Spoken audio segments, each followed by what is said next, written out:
Good afternoon, good morning, good night, good evening, wherever you are, whatever time you are listening to this broadcast, this teaching, this recording, this tape, this video. We are still in the topic of what is man, or who is man, who is mankind, what is a human, what is humanity. And we are attempting to dig into this question and just unearth and dig up and dig up the fallow ground, as a narrative, as a biblical narrative would say, to seek and to search and to find that which is true, that which is right, that which is upright in the eyes of our Father Jehovah God. And when we began this teaching, we began in the book of Psalms, chapter 8 specifically. And we read from chapter 8, verse 1, all the way through verse 5. And we backed up the verse 4, and that's where this whole teaching began. Because that's where the question was asked. Not that many people haven't asked the question, but in terms of the biblical narrative, I found this to be the good starting point. And it's a good starting point because that's where the question is asked. It's a good starting point because of the person from whom the question comes. The person comes is the person of the king, the most righteous king, King David.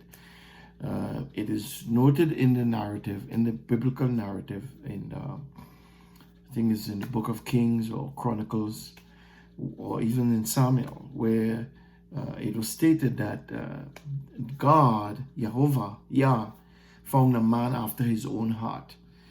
And he then anointed King David. He then anointed David to be king over Israel. At the time, King Saul, was still ruling.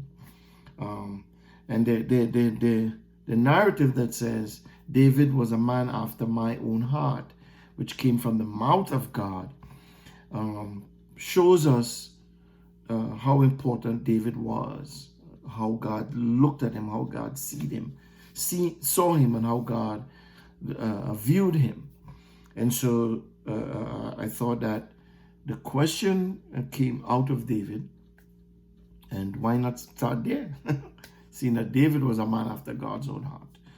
And as we read Psalms chapter 8, verse 1, and we also read the headline of the chapter, and talks about who the psalm was written, who it was written towards, because a psalm is a song. So I'm writing a song, and I'm writing it for somebody to arrange it, if you will, somebody to take it and lift it up, if you will.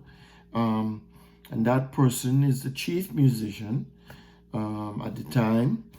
And the song was composed, the psalm was written or composed on an instrument of Gath, right? And we decided we're not going to go into the Gath and the instrument, and we went through the hypothesis of what instrument it might be. Doesn't matter. But we understand that a song is written from the depths of things, from the depths of humans, from the depths of experiences, from the depths of spiritual experiences, physical experiences, actual experiences that people have encountered. And I could write a song about your experience. You could write a song about my experience, if we know those experiences, right? And if you know anything about music, or if you like music, there's a plethora of music out there, an array of music, and it all comes from someplace. And Psalm 8, the song written by David on an instrument, And as we read, we saw and we realized that David is intimate in this psalm. He's connected in this psalm to the biblical narrative in Genesis chapter 1, to the creation narrative in Genesis chapter 1 and 2 and so on. And because of what he's saying, and then out of what he's saying comes the question, what is man? Who is man? Who am I? That you are mindful of me, that your mind, Jehovah, is full of me, that you pay attention to me, that you care for me. And the Son of Man, that you care for me and for him and for us. Who are we? We went into the whole thing. We went into Genesis. Look at the past 1, 2, 3, 4 parts of this teaching. We're in part 5. And to begin part 5, after the introduction, I want to go back into Psalm 8, and I want to read verse 5, and I want to start this part there.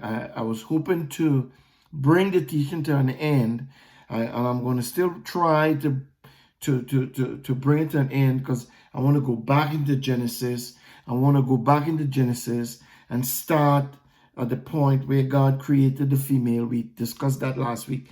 That's where we ended last week, the last session. And I wanted to go back there, and I wanted to go into the fall, into the quote unquote fall of man, where we misstepped and fell over, and talk about that. Go into that a little bit, because I want us to realize that we are much weaker than we think we are.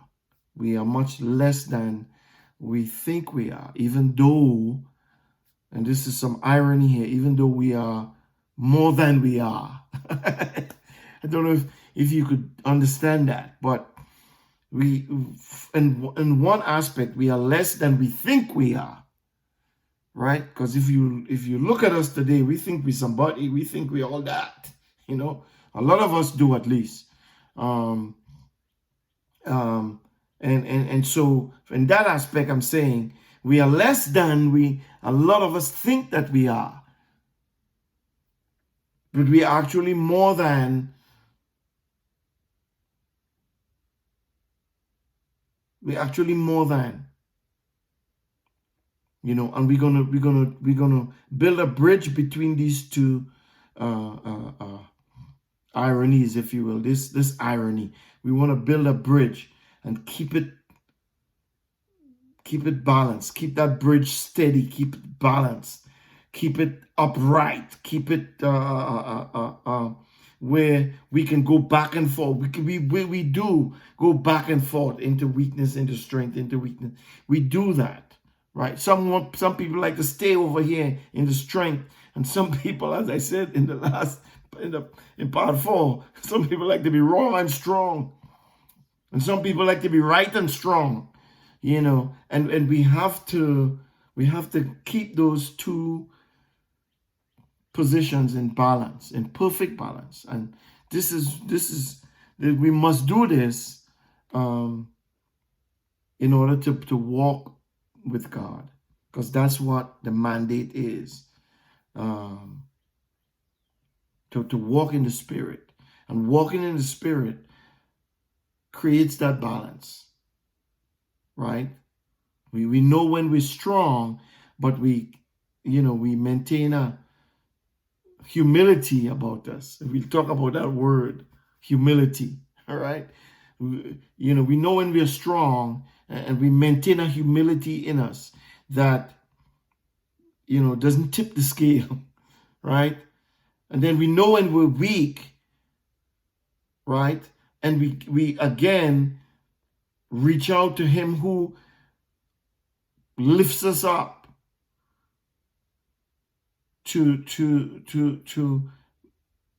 not tip the scales, okay? So that we are always weak and we are always strong, and we know that, and we understand that, and so we are not pulled left or right. When the need to be weak is there, we know we can come down. And when the need to be strong is there, we know we can go up. And that's one of the things about the peer. Well, that's one of the things about the other half. That's one of the things about the woman. That's one of the things about two, being in two. That's one of the principal things about them. Uh, right? And we talked about that in the last session. So I want to start this session in Psalms chapter 8, as I pointed out. I want to start in verse 5. I want to start there. I didn't want to go back and rehash all the teachings that we did in the last 4 sessions. Just to tip on them a little bit to give people ideas and inferences if you didn't see the first 4 teachings. If this is the first time. But if this is the first one you're hearing, you could listen to this, but I want you to go back, listen to 1 and 2 and 3 and pick up the threads and pick up the pieces that fit and join from 1 to 2, 3, 4 into 5. Hopefully we'll bring it to an end in this session, and then we can move on. But you know, the Word of God is forever. It's forever turning. It's alive. It's always bubbling and effervescent, and you never know all the things that could happen. And so you try to, I say I've come to the point where I have to accept the fact that you can't end it. You just gotta kind of bring it to a point where you can close. It's right, because you can't end it. If you think about it, you can't end the word. You just got to get to that place where, okay, let's just close off for the time. Because that's the power of the Word of God. That's the power of the Spirit of God. It's never dead. It's always alive. He's always teaching. He's always speaking. He's always moving. God is forever, eternal, all powerful, all knowing, and everywhere present at the same time. This is who we serve. This is who we believe in. Amen. So let's go. I hope I give you enough time to find Psalms chapter 8, verse 5. Right? And after he asks the question, what is man? He says, let's back up a little bit for want of continuity. What is man that you think of him, right? That you're mindful of him. What is the Son of Man, right? That you care for him. And David is crying, if you will. He's crying out to God. You can hear the cry in his question. What is man? Who am I? That you are mindful of me, and who are my sons that you care for them, in comparison to the vastness of your creation and the awesomeness of creation. And we went into all of those things, and then he made some interesting comments. Verse 5, right? Let's read verse 5. For you have made him, mankind, a little lower than the angels, in the Hebrew Names Version. That's what it says. And crowned him with glory and honor, right? And if we have done any kind of reading, if we are in the faith for any length of time, we hopefully would have come across this verse. We hopefully would have known that the word angels the word there is let's look at that word angel. For David said, you have made him a little lower than angels, right? You've made him a little lower than Elohim, the Hebrew word there is Elohim, which is the word we use to speak about God. The word God in English, the English word God is Elohim, the Hebrew word Elohim, and that word Elohim means rulers or judges, divine ones, angels, gods. It's Hebrew is so awesome and wonderful. It doesn't mean more than one God. It's talking about one. Right? I don't want to go into, I don't know the exact way to explain it properly for you to understand. But this Elohim, it's a plural word, but it's speaking about one God. But it can be used, that same word, for a ruler or for a judge, for a magistrate in some cases, right? And the BDB definition throws in there goddesses, godlike one, works, or special possessions of God, the true God, right? That word Elohim comes from another Hebrew word, Eloah, right? And that word is specifically God. That's God. And that comes from another word, El, right? Which is the root word of all these words, El, Elohi, Eloah, Elohim, right? And that word, it means God, God-like one, mighty men, men of rank, mighty heroes, angels, God. BDB also throws in false gods, demons, imaginations, okay? God, the one true God, Yehovah, mighty things in nature, strength, power, right? All those are definitions that the BDB gives. The Brown Driver Briggs dictionary, the Hebrew dictionary, right? And so we see a plethora of words that you can use instead of angels, right? Could be referring to himself. David could have been referring to God himself. He could have been referring to the angels, as the word describes. Could be referring to powers that he's not aware of, right? Mighty things, mighty ones that he himself is unaware of, right?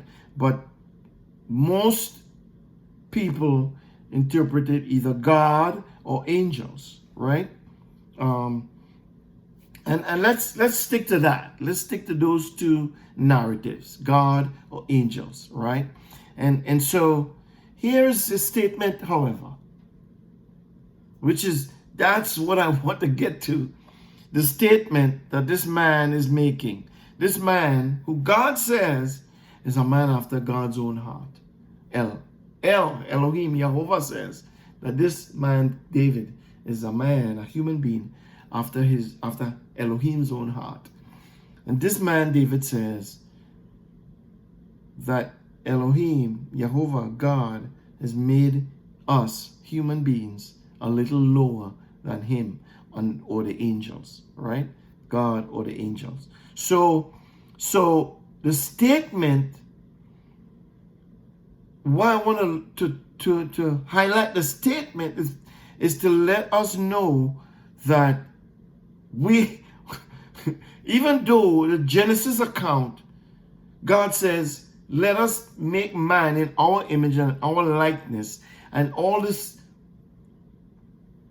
things that he imputed to us, we are still lower than Elohim or the angels, however you want to look at it. We are still lower than. If we were more, if I was greater than an angel, believe you me, I would not be living, if you can call on the angel of God to do things for you like boom, boom, boom, boom, come on.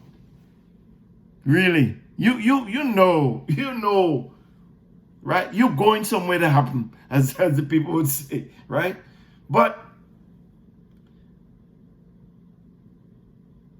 we have to understand that no, we are not over the angels or above the angels or above Elohim. The man just says that Elohim made us a little lower than, okay, him or the angels, right? I'm going to say it's probably both, him and the angels. Why am I saying that? Again, ask the question. If I was over the angels, then I should be able to call on my angels to move, okay, this is bothering me, come on, move. The angels would obey me. I know some of y'all don't like this. Y'all don't like this because I know most people who believe God, especially people who grew up in what we call the church and in Christianity, Christendom, and I'm not putting down that for any reason. I'm just saying that's what you are taught over there. You know, that the angels are subject to you. You know, that you could command the angels. But that's not true. That's not true. Okay? The man says, King David, the man of God, the man after God's own heart says, he has made us a little lower than. You might believe, okay, he's made us a little lower than God. Okay? And you might say, okay, because you interpret it that way, you put yourself above the angels. Well, I charge you, not from the adversarial perspective. If you say that that's where you are, then sure, I hope your life is proving that. I hope, Yeshua came and he told his adversary, his adversary, as a matter of fact, before I get to the other part, his adversary said, come on, you could throw yourself down off of this mountain. For it is written that the angels will scoop you up, lest your foot dash against a stone. Right? And he was challenged. See, but Yeshua didn't come as the King of glory. He came, as according to Philippians, and humbled himself, threw off his glory, and he came in the form of a human being like us. So, for him to throw himself off, quote unquote, I'm not saying that he was going to do it or that he will do it. I'm just saying, for him to have done that, he would have had to be in his position over the angels. Oh, man. Ooh, I know this hurt. Listen. So that while he's falling, he can call the angels, and the angels will respond because of who he is. But he didn't come as who he is. He came and became like one of us. So, if you think, hey, more power to you. If you think that, he made you a little lower than him, and you now is him, is you, and is the angels, then more power to you. I subscribe to the fact, based on what the narrative says, based on who in the narrative is making the comment. I think the person David, because he is a man after God's own heart, because he's writing this song, he's in the depths of the spirit and he's writing in from that place. And when you go into the depths of the spirit as a man after God's own heart, it's only truth could come out. Right? I would submit that. It's only truth will come out. So David is saying, you made us a little lower than the angels. So we can't command the angels because the angels doesn't belong to us, even though we may have one assigned to us. we don't command the angels. The angels are commanded by Jehovah. They are his angels. Just like we are his people, or we are supposed to be his people. So the angels, even though they can serve us, they serve Jehovah, who now can instruct them to go minister to us, depending on our time of need. Like, for instance, Yeshua was in the Garden of Gethsemane, or Gethsemane, however you say that word. I can never say it right. But he was in the garden praying, according to the narrative in the gospel. And he was praying so hard, his sweat looked like, droplets of blood and so on and so on and so on. And when he said, take this cup from me and so on, in one of the narratives, it is written that the angels came and ministered to him and strengthened him in his time of need. So, did he call the angels? He didn't. Remember, he was operating in auspices of being human. So Jehovah saw it fit to dispatch angels to minister to him in that time of need. So people, I'm just saying to you. So according to David, Jehovah made us a little lower than the angels. Okay? Again, I'm not mad at you if you think you're a little lower than God and you above the angels and all that kind of stuff. It's cool. But I want to listen to me and think about it. Think about it. Okay? Because I'm telling you, there are many men in the narrative, in this biblical narrative here, who, man, if they could have, I'm telling you, they would have been calling some angels. But every time the angel came, you wouldn't hear anything pertaining to like the man called the angel or the man commanded the angel. The angel always came on behalf of Jehovah. The angel always came on behalf, even with Daniel. Daniel didn't summon the angel. The angel was sent. Okay? So, that being said, we have to, that's what I say, we are weak and frail according to how we were constructed. Yes, and God, you think God don't know? He knows. He created us, he made us, so he knows our weaknesses. And he knows when we are strong. He knows. We don't. We just run the gamut sometimes. Sometimes we're on the strong side and we're way up here, and boy, I tell you, we look foolish. And sometimes we're on the weak side and we're way down here, and we go into depression and all kinds of stuff happens, which is not good. So way up there is not good, and way down here is not good. Okay? And so we have to be able to bring everything down and bring it in that. What's the first thing God hates? False balance, right? So he doesn't want you to be down, like you're down here and you're just like,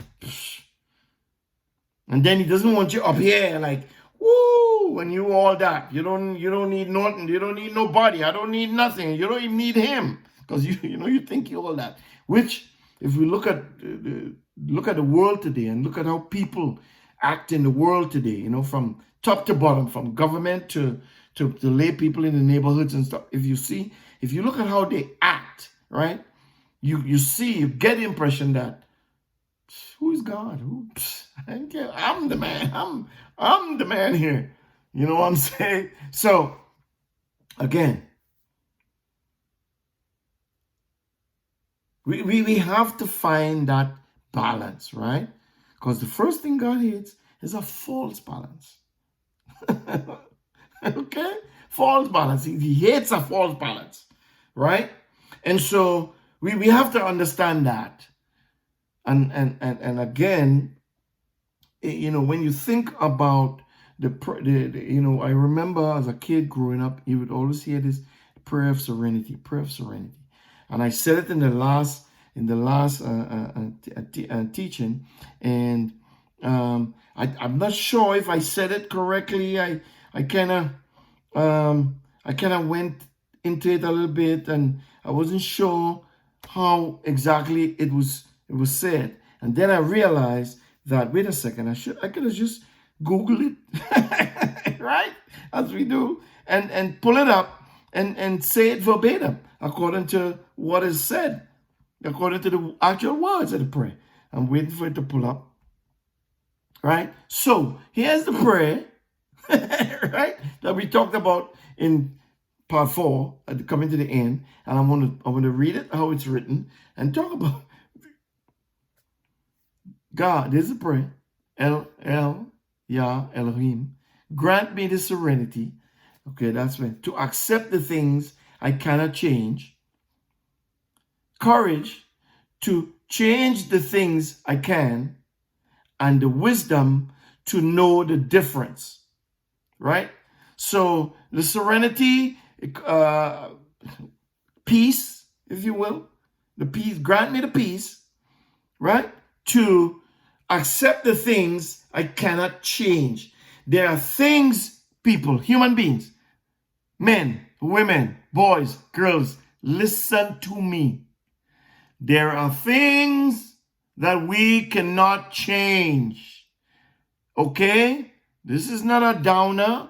This is not no, this is, I'm not beating you down. I'm lifting you up. There are things that we cannot change. So this prayer was designed with the idea in mind that we are speaking to a higher power and we are asking him to grant us peace, serenity. In the episode of Seinfeld, the dad said, "Serenity now." I love Seinfeld. Oh, Seinfeld is a fool. I love Seinfeld. That series is hilarious. I can watch it every day, over and over and over and over again. No problem. I laugh every time too. It is hilarious. Anyway, we're talking about serenity. That's the mindset of this prayer. Because whoever wrote this prayer probably understood there are things, people, that we cannot change. So we have to be able to discern or to determine what those things are. You cannot change your sex. Okay, I don't care what people say. I don't care what the doctors say. That you cannot change. You can physically change it, cut off whatever you want to cut off, add on whatever you want to add on. But, and you could go check it out, talk to somebody. Those who did, they take a thing called hormones. They take medication, right? Well, let me say this. For the guys who trying to go across on the other side of the fence and be the other people, that's not how God created you. For those, if the day you stop taking that medicine, your body is going to just slowly fight its way back to what it was originally supposed to be. Whether it can, whether it does, it doesn't matter. The point I'm making is, if you stop taking that medication, if you stop taking them hormone tablets or injections or whatever you take, everything is going to fight its way back to how you were supposed to be. And if you Ladies, if you're trying to be on the other side, the same thing is going to happen. Okay?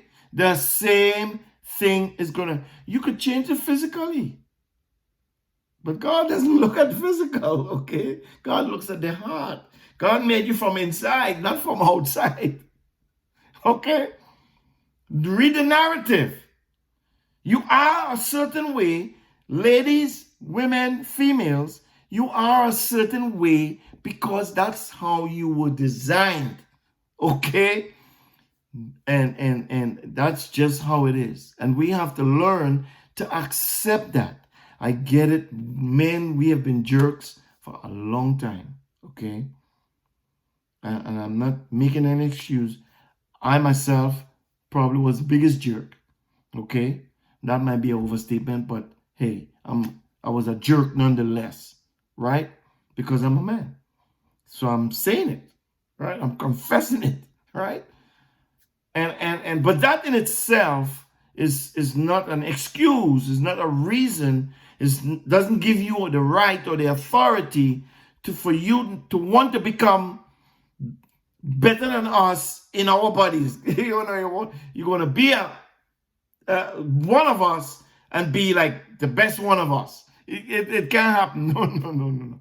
We, as who we are, men, we have to come to this narrative. We have to read. We have, as I said in all the lessons before, we have to take the antivirus and kill this virus that's in us, that's on us, and get back to who we are.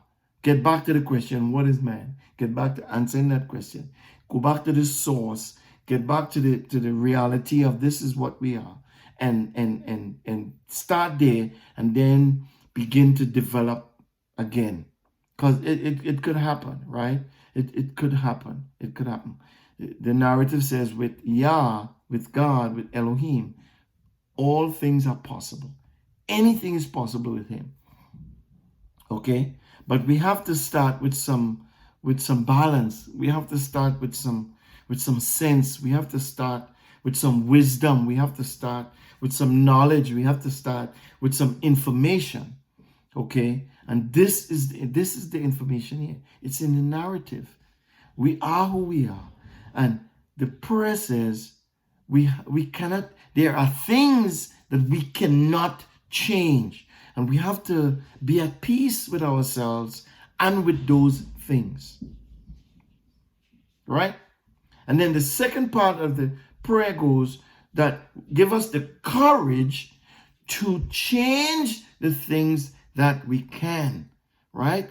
And in those instances, it's mistakes we make. Like I have made hundreds of mistakes. And as long as we live, nobody's perfect. I'm not perfect. I'm not preaching perfection.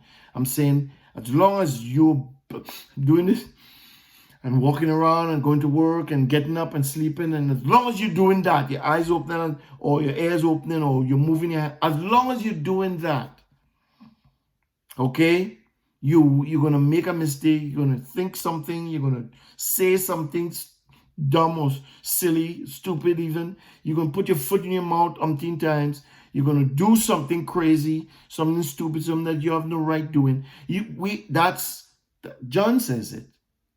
If you say you have no sin, you lie, and the truth is not in you. Because as long as you're alive, that's you're gonna do something. Okay? And so that's the other part of the prayer. So when we recognize, we find something we can't change. Okay, no matter what I do, God made me male. So instead of fighting against that, right? Instead of being upset at the girl who did me something years and years and years and years ago, and holding that and carrying that and being angry at women and instead of turning and hating people, I hate women, I don't like the females, I hate. I'm so pissed at them that I'm gonna become one and somehow be best out of. Doesn't work like that. And on the other side, some guy did you something wrong, and you know, man, you know, I mean, if you're around women and people, and you grow up, you hear people say stuff. Women say, you know, all men are dogs, and all, I mean, you hear men say all women are, you know, it's stuff that I don't like to get into. I can get into this now, but that's not where I'm trying to go. I'm trying to say to us, to you and to me, that we have to have some kind of sense. The old folks used to say, we have to have some kind of common sense. And the old folks used to say, Keith, sometimes common sense is not all that common. It's not, you know, something that's common, it's everywhere. It's because it's common, right? And so when you talk, like, when you say that common sense is no, it's not that common. Common sense is rare. It's really rare. But I wanna try to make it common. I want to try to bring a lot of that into my teachings, into what I'm saying to you, into the biblical narrative, because I think that's the heart of God. God wants us to think simply, not to be simple, but to think in simple ways. That he told Moses. Let me see if I can find this, right? Let me see if I can find this. Let me see if I can find this verse, right? Let me see if I can find this verse. There's a couple verses. Let me read it, right? This particular, these two I'm going to write.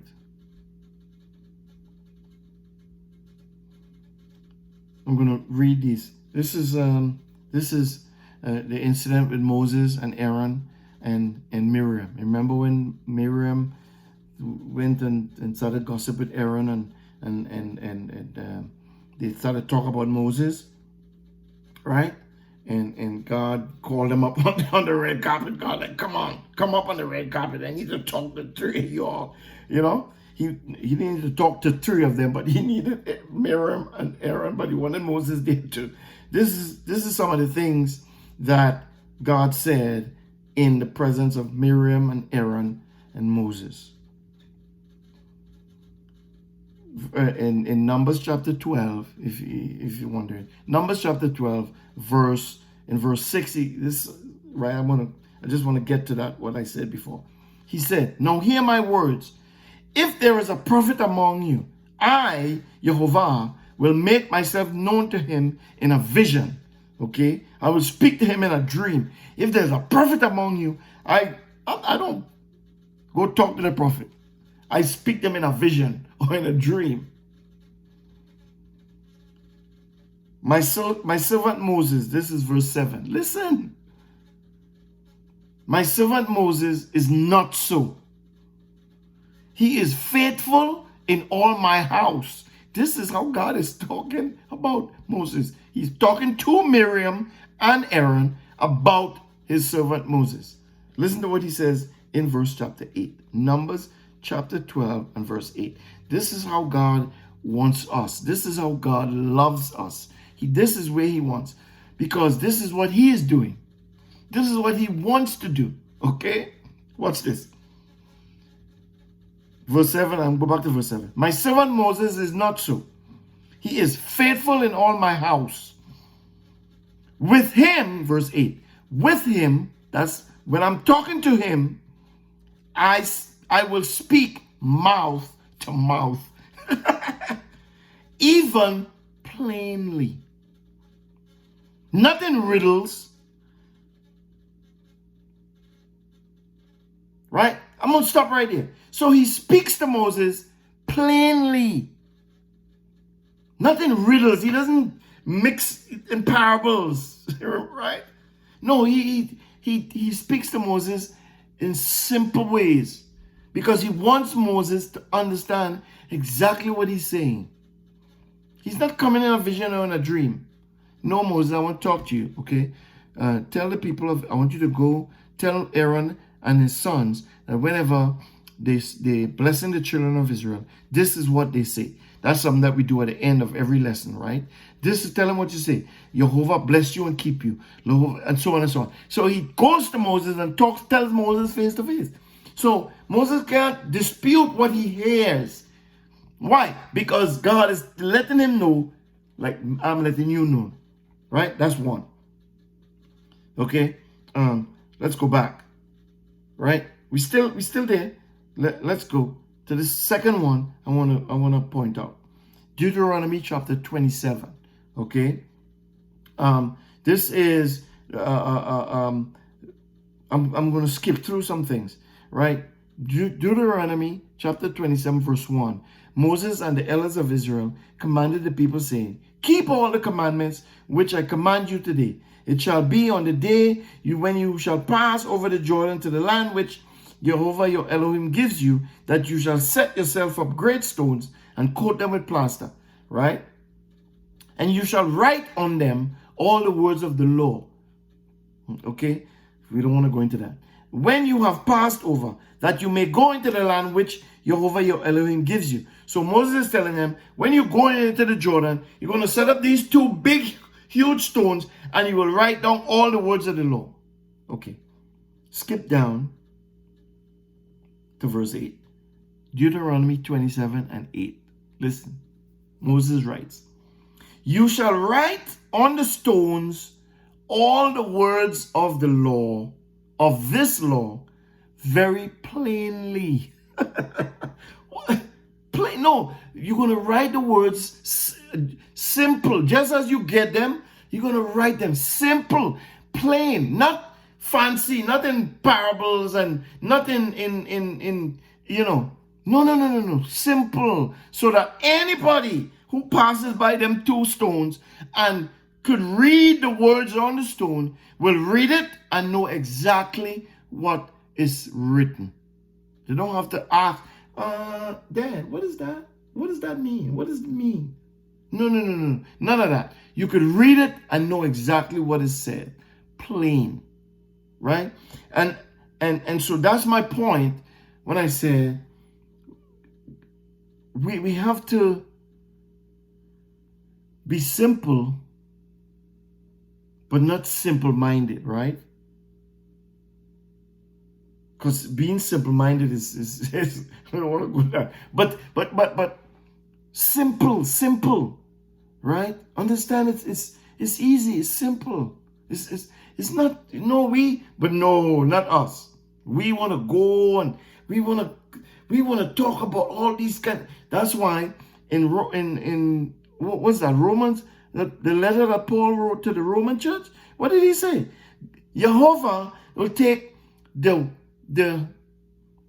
foolish things of the world to confound the wise.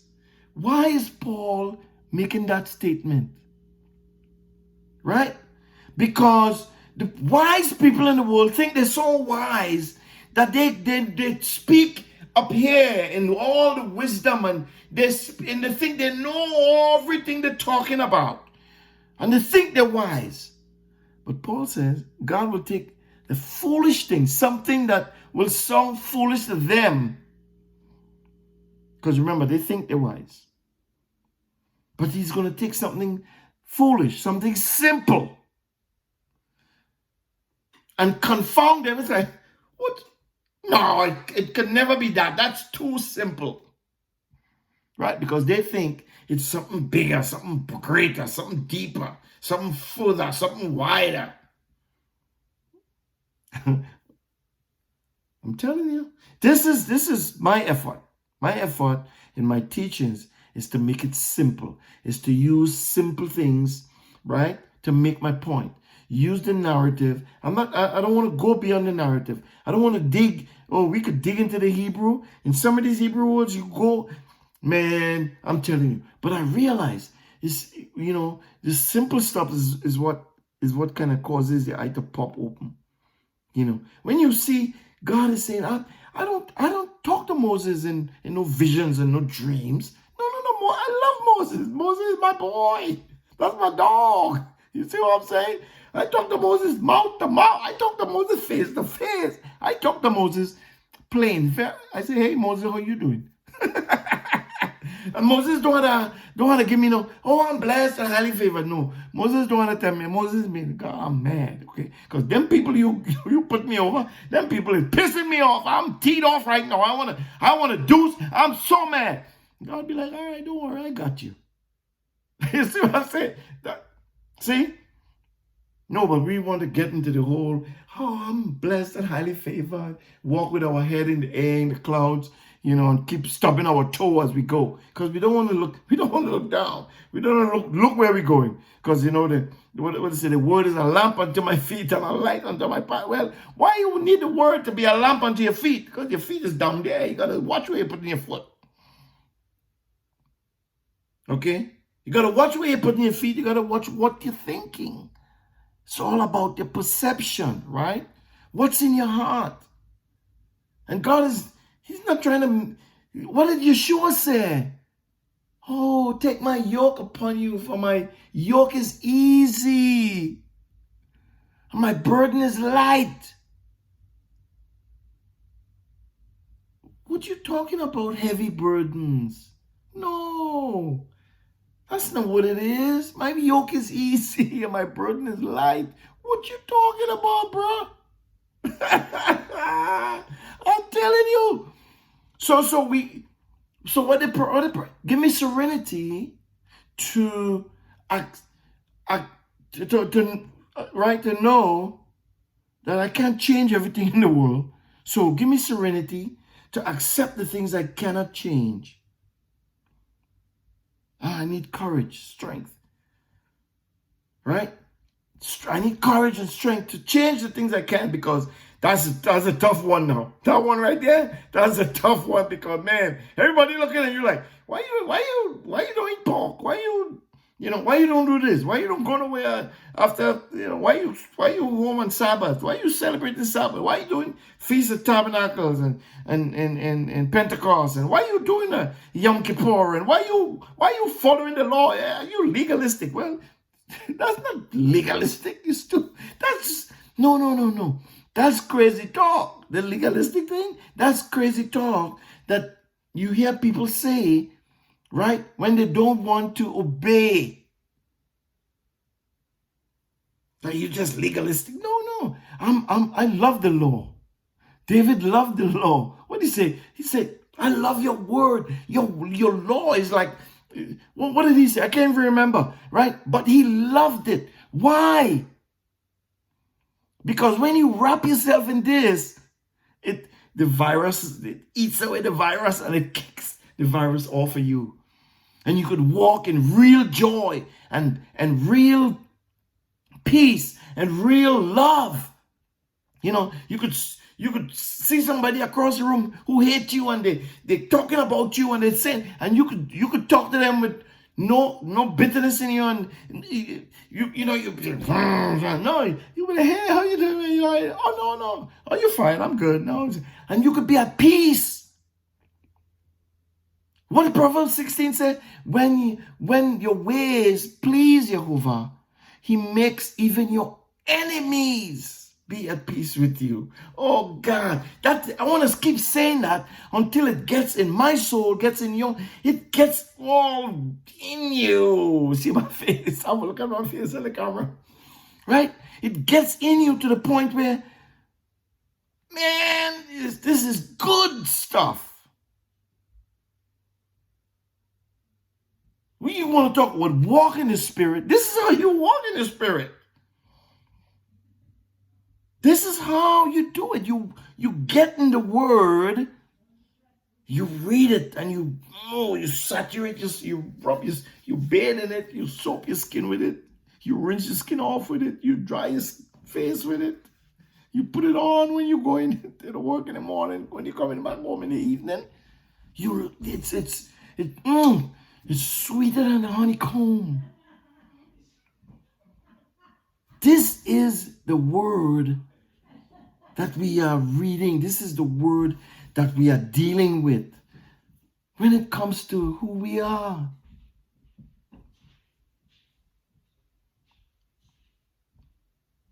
So we gotta get back, people. What the narrative say? Come out from among them and be ye separate. He says in another place, my people perish for a lack of knowledge. So we got to get in. We got to get in. We got to get in and stop thinking more highly of ourselves than we ought to. There's no pun intended. I'm not making fun of anything or anybody. What you see, this is how I am when I'm dealing with this word. It's sweet. It's beautiful. It's awesome.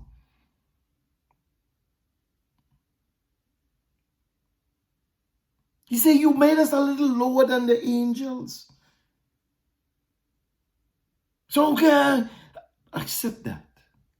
I accept that.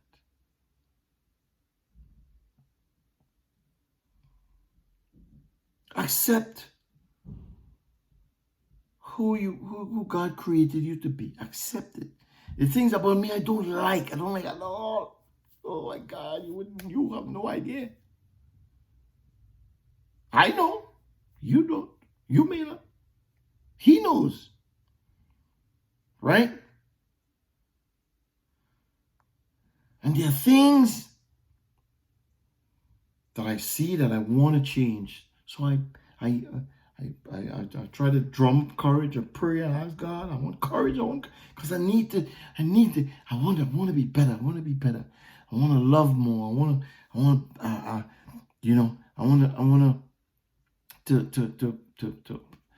to speak, to uplift more, to encourage more, to be more of a blessing, to be more generous, to be more kind, to be more willing, to be more obedient. I want to be more of those things. I want to be less angry and less hateful and less bitter and less upset and less of those things. What we call the negative things. So that when find myself, or when the negative things or the things that make us angry, when we are surrounded by those things, we can be at peace because it's not affecting us, right? Because we are flowing in this spiritual entity. We're flowing, and God is always with us, but He's more encouraged now. He wants to talk to us even more now. Like, Keith, I want to talk to you like I talked to Moses. I'm getting to like you more and more. When you read, I just read that. Didn't you think, man, I'm kind of jealous of Moses? I want God to talk to me like that. I want him to talk to me face to face too. You see what I'm saying? So the prayer says, I need serenity when it comes to the things that I can't change, right? To know, some things I can't change about some things, right? You can't change people. You just have to become ultimately the greatest version of you that you can become. In the eyes of God, that is, not in people's eyes, right? In His eyes. So you gotta fight to walk in righteousness, fight to walk in justice and peace, and fight, and you just gotta focus on those things and just keep going. Just keep going, right? And hopefully, maybe somebody might be like, hey, what'd you do? What you do to, I tell them, I said, I made up in my mind to be a certain way, right? Why? Because I read the narratives. I talk to God, and I realize, wait a minute, God is, he's right there. This is how He is. So I tap into how He is and His ways, and and get a feel for how he thinks, and so on and so on. And then I say, you know what? I want to be like that. So I sort of pull on that. I sort of pull on those things. And as you pull on those things, he releases. Okay, he gives more, and he gives more, and he gives more, and he gives more. And you become more and become more, and less and less and less of the things that doesn't matter. Right? That's how you do it. And then you find yourself laughing at things that people crying about. And that mightn't be, in a moment it may not be appropriate, right? So we still have to apply wisdom, because the narrative also encourages us to mourn with those who mourn, grieve with those who grieve, and so on and so on. So I'm not talking about selfishness and that. No. I'm talking about walking in a way that you just becoming greater of who you were supposed to be, greater at who you were supposed to be, because you're focusing your connection to Yah, His Word, and you getting in and you getting all that you need and more. And so you while you are building people are seeing it. And as you walk and you talk, you keep, and you keep everything in focus. Simple, but not keeping everything simple, but not being simple-minded, right? Paul describes it this way. When I was a child, I spoke as a child, right? And dig into that. Think about that. Look at kids. Watch kids and see how they are. Kids, how they react to things, right? And then when he says, but when I became a man, when I put away childish things, so I began to think. When I became mature, I put on maturity. I began to think as a mature person. Well, what's the difference? Look at the difference between how a child operates, and look at the difference between how an adult operates, right? And pick a upright adult, not no harem scarum person. And look at the difference and be like, oh, that's what he means when a child run everywhere. They're not mindful of the edge of the desk or the edge of the table, right? Or the stove that's hot, or the iron that's on the iron board that's plugged in and it's hot. And they're not mindful of all these things. They're just running up. Oh, I'm a fan. Yeah. And next thing you know, they run into the edge of the table, or they fall off the step or something, right? Or they run out in the street after the ball, right? We've seen it. We've heard the stories. So we get an idea of how kids act, right? But then you look at the adults and you see them, okay, they're playing something. A car coming, guess what? Everybody move aside. The car pass. Oh, so, no, right? They kick the ball and then run. I grew up playing soccer in the streets. So you kick the ball or in the yard. You kick the ball out the yard and the ball run across. You don't just run across the street. No, you get to the street and you look left. You make sure the coast clear, and then you go over and get the thing. Or if the ball go over in the neighbor house, you make sure the dog ain't around, right? Because if you go over the fence and the dog there, the dog is going to tear you up. So you don't want that. So there's a difference. But when you take these things and look at them in the simplicity, because that's what it is. It's simple. We have taken it and listen, man. We've scared people away from it, right? Some of us are too wise for our own self. And we've done injustices to the Word of God and to a lot of the people who hear the Word. And so to them it seems hard. It seems difficult.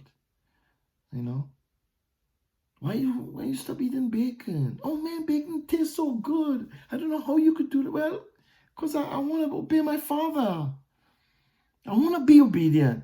There's no big deal. Yeah, I know it tastes good. I used to eat it. So I know how it tastes. Guess what? They make turkey bacon. They make, they make beef bacon. So if I really want bacon, I'll just go get some turkey bacon or some beef bacon, right? Beef is a little more expensive, of course, but if I want it, I'll just go get, if I want bacon, that's what I'll go, right? Because the thing about the bacon is really the flavors, right? But my instruction is don't eat pork, don't eat the swine. So it's cool, it's okay. It's not a burden for me not to eat it.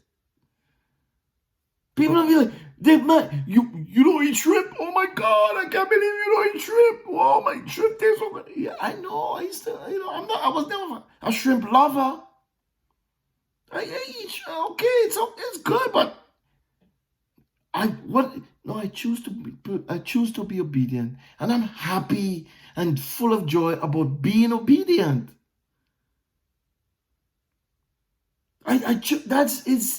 To me, it's a pleasure. I love it. It's no big deal. And that's a difference in here. It's a difference in my perception. Well, I'm not better than you. I'm just saying it makes a difference though. Because when I read about the instructions and the Torah and the law, when I see these words, they don't scare me. They don't frighten me back in the hole. Be like, oh, I'm scared. This law, you want me to be legalistic? No, it doesn't bother me. Yeshua says it best. Take my yoke upon you. What's his yoke? What's his yoke he talking about? He wants us to take his yoke. What is his yoke? He's the word. He's the word of God. The word of God is easy. James says it best also about the word. For the wisdom of God is first of all pure. James says. And then it's peaceable. The word of God is pure.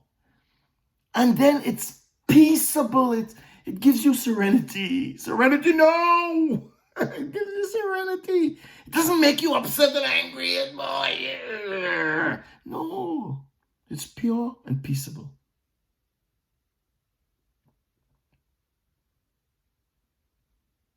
It's pure and peaceable. So it's not a big deal. But we have created this animosity to the word. We have created this animosity to God's own commandments. We have created it because of false perception. And we heard God chastise it. Your heart.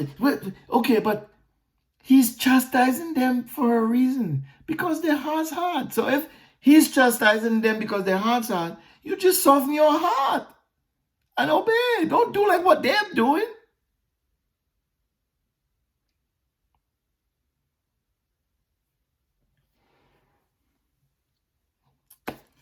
I went off on a little tangent there. I don't know if you all recognize, but I did.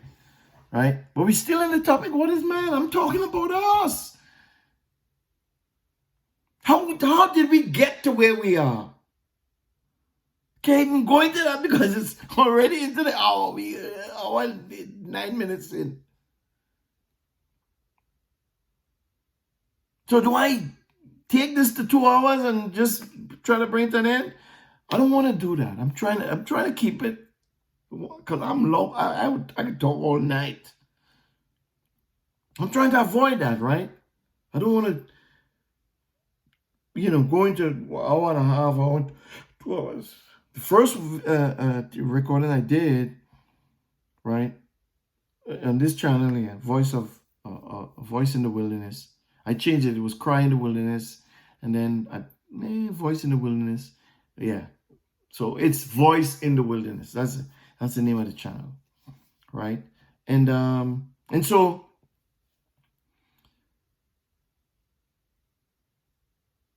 the first one I did is I kind of lost my train of thought for a second. The first one I did was an hour and 45 minutes. That's almost 2 hours, and I had to stop. I had to close. Just bring it down close, right? Because you can't stop. If you're in it and you like it and you love it, and if every part of you is there, there's no stopping. Right? You just had to you just had to be like, okay, let me close this book and go to sleep. Right? It's so good. It's just how it is. It's that good.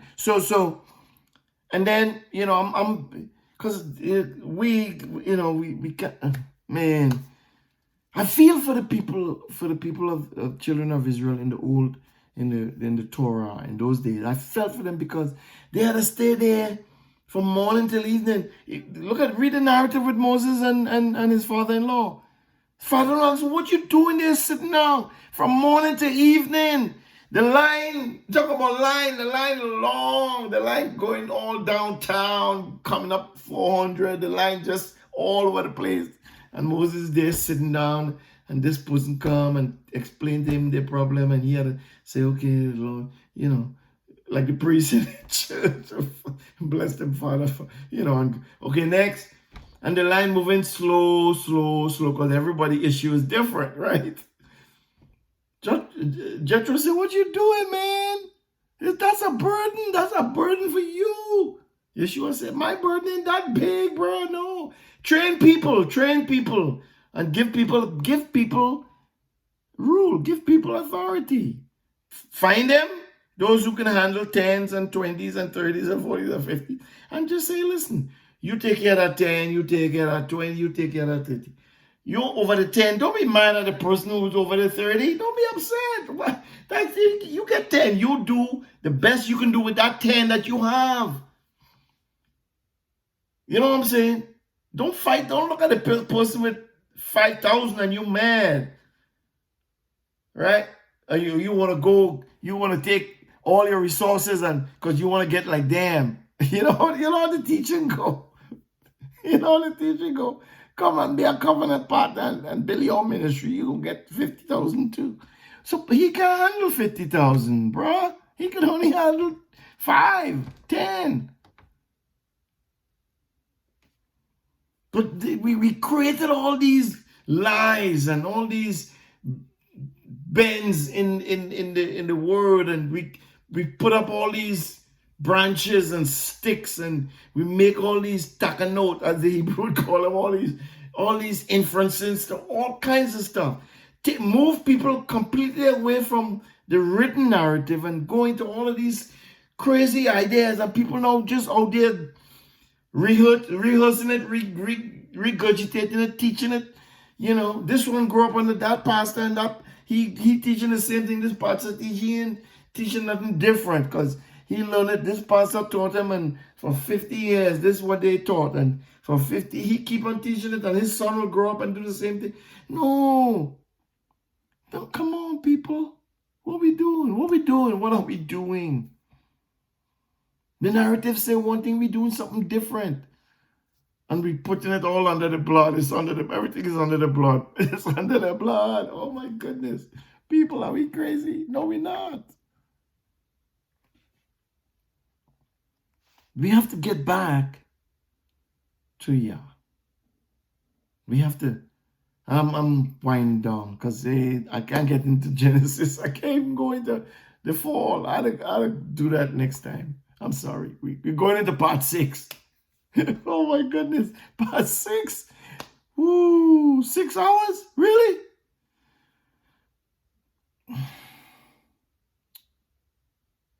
We have to. Simple. Okay? Yeshua said, if you love me, keep my commandments. I don't care what Paul said. I ain't care what Peter said. I ain't care what John said. I ain't care what none of them say. You know why?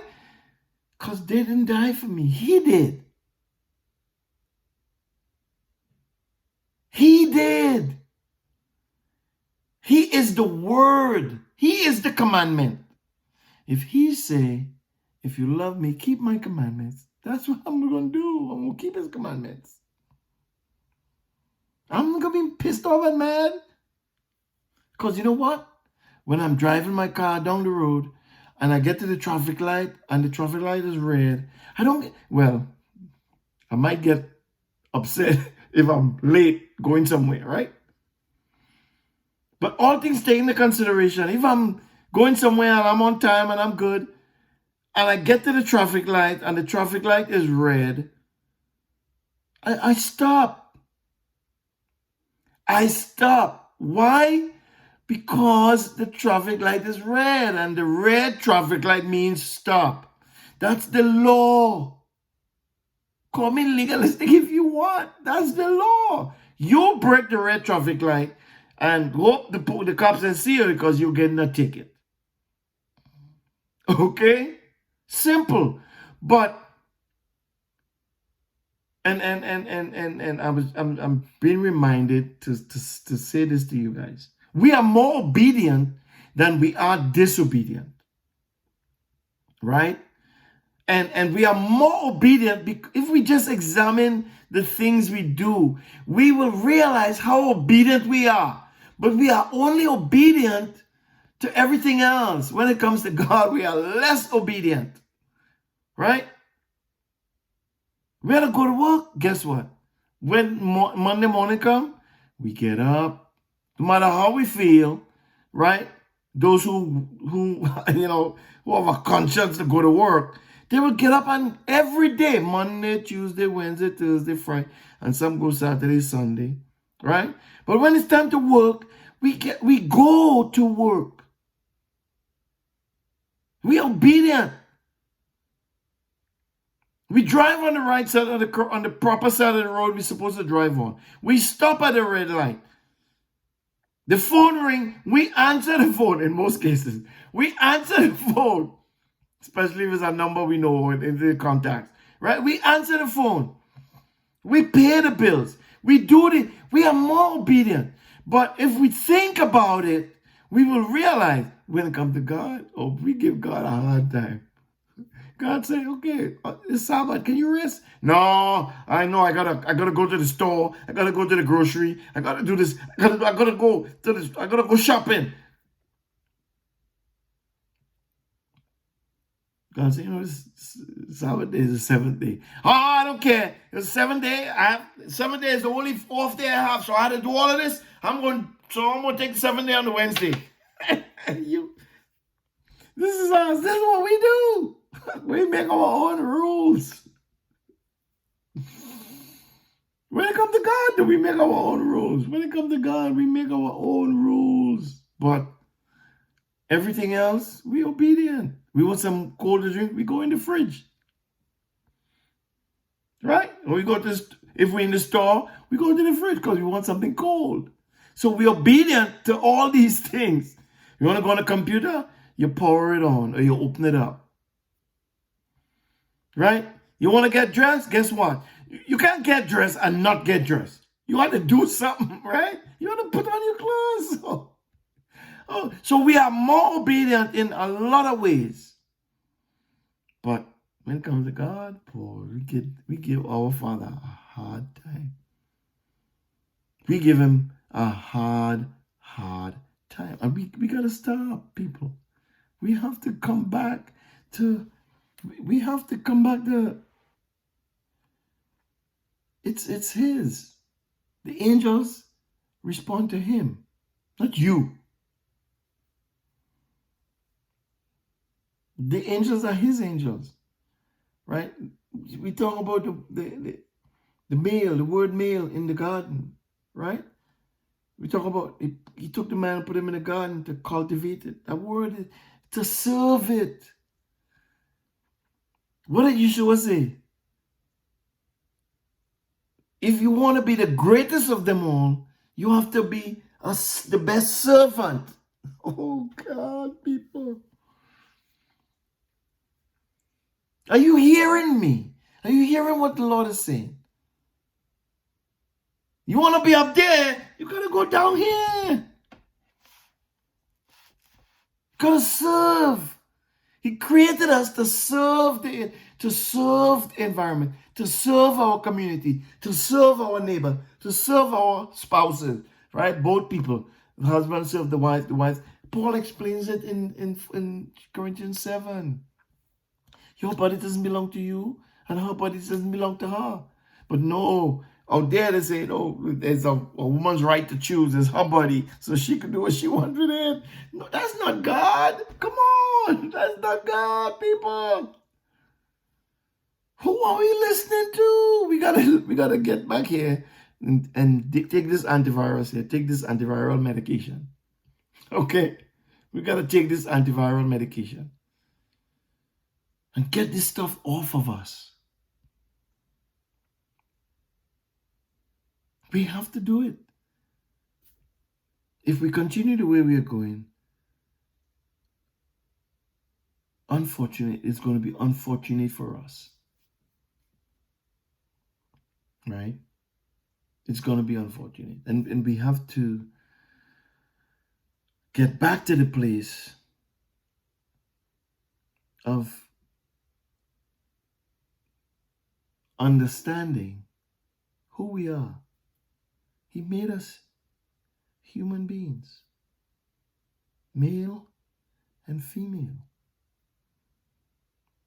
He made us to serve, not just ourselves, to serve each other, to serve the rest of humanity, to serve the animals.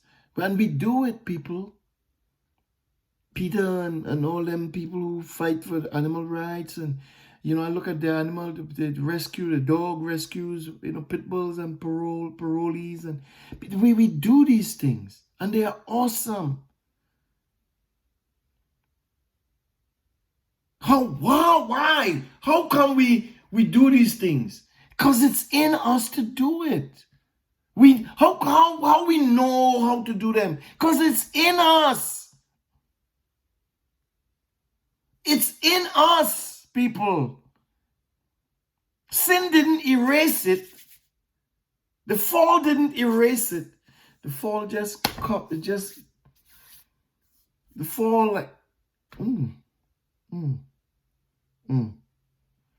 Can I say this? I'll say this and then close. The fall did what happened in Genesis chapter in the first. Let's go there as a matter of fact. Wow, that was awesome.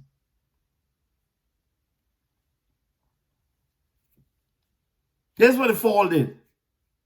The fall set us back. I don't know how many of you listening, but if you catch on to where I'm going back to Genesis chapter 1. Where do you think I'm going in Genesis chapter 1? Let's read this. He just dropped this in my spirit. I was getting ready to close. In the beginning, Elohim created the heavens and the earth was formless and empty. And darkness was on the surface of the deep. And the spirit of Elohim is hovering over the surface of the waters. The darkness was on the surface of the deep, and the spirit of Elohim is hovering over the surface of the darkness, right? Oh, the surface of the waters. Where the darkness is, Elohim is hovering over the darkness. And what did Elohim say? Oh my God, you guys gotta get this. Elohim spoke into the darkness and said, let there be light. Where is the light? Where is the light? People, the light is under the darkness. The light is under the darkness. And the darkness was hovering over the surface of the deep. The light is in the deep. And the darkness is trying to cover the light. And God said, let there be light. And guess what happened? The light said, here I am to save the rest of the day. That's what the fall did. The fall set us back into the deep. And is hovering over us to try to cover us. And the Spirit of God is saying, let there be light. Wow. I'm going to close.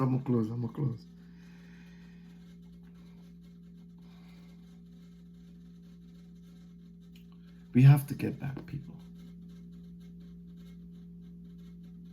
God is calling us out of darkness into his marvelous light. We have to get back. This is good stuff. So in closing, we'll go to Numbers chapter 6, verse 22. Read it, people. Read this.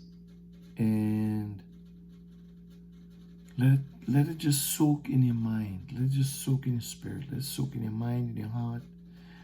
Think about it. God wants to bless his people. And he's only going to bless his people when he looks down on them and sees his name on them.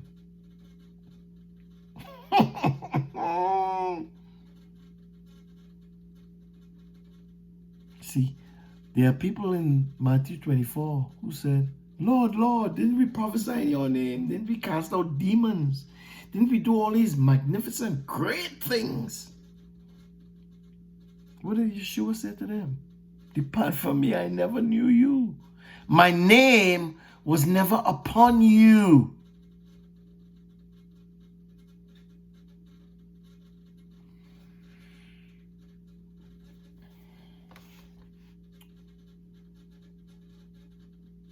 These are the instructions Jehovah gave to Moses. And Moses would have given them to Aaron and his sons. Numbers 6, verse 22 begins like this. Jehovah spoke to Moses, saying, Speak to Aaron and to his sons, saying, This is how you shall bless the children of Israel. You shall tell them. Some versions say, you shall say to them, Jehovah bless you and keep you. Jehovah make his face shine upon you and be gracious to you. Jehovah lift up his countenance upon you and give you peace. So they, Aaron and his sons, shall put my name upon the children of Israel, and I, Jehovah, will bless them. Shalom. Until the next time.